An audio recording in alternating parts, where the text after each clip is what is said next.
Coach, talk about the physical defense you faced today and the challenges it presented. It's a catch-22, Danny. I mean, we gave up too many deep balls.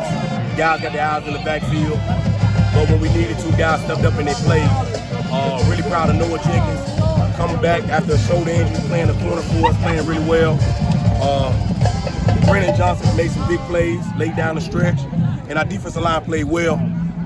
We got a lot to clean up, right? But in a game like this, it's a good and a bad, but it shows you what you got to improve on, and then it also gets you prepared for what's coming down the stretch.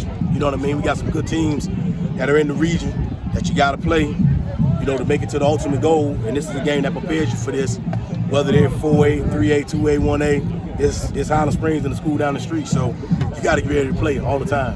Talk about that last drive. It felt like the passing game wasn't a big part, but then all of a sudden, when you need it most, Christian Martin with under a minute left. I mean, Christian Martin's going to always do that, and that's kind of your ace in the hole. You kind of save it to the very, very end.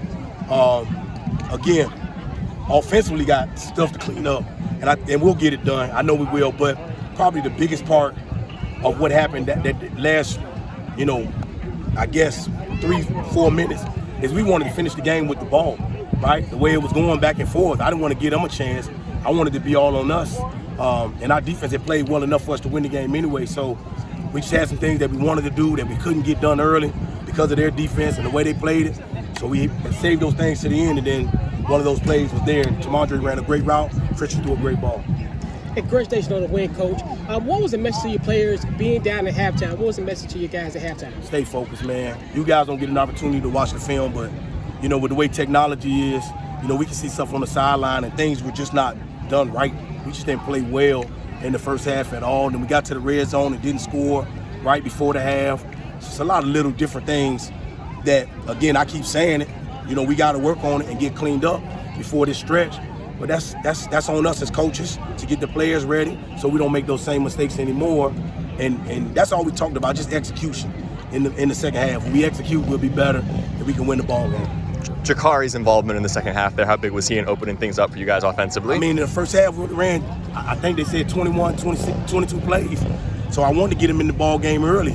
I think at one point, before the second quarter, it was only 17 plays. So we had to get him involved. I mean, he's an electric football player. And when we get him involved, great things happen for us. So that's something that we try to do early. Sometimes people take him away, but we just got to do a lot better at it. Varina, quarterback, leaves the game. Caleb Weiss comes in. Talk about the challenge of seeing a quarterback you haven't seen on film yet. Well, not seeing him on film doesn't mean anything with Caleb. I mean, he's a good football player. We know him. You know, his uncle is our athletic director. Yeah. So we hear about Caleb all the time, good and bad. But so we kind of know, but again, there were some things that we just didn't do well that they took advantage of, and that's a good football team doing that. And we got to get better. It's happened to us a couple times before, but we can't have it happen anymore.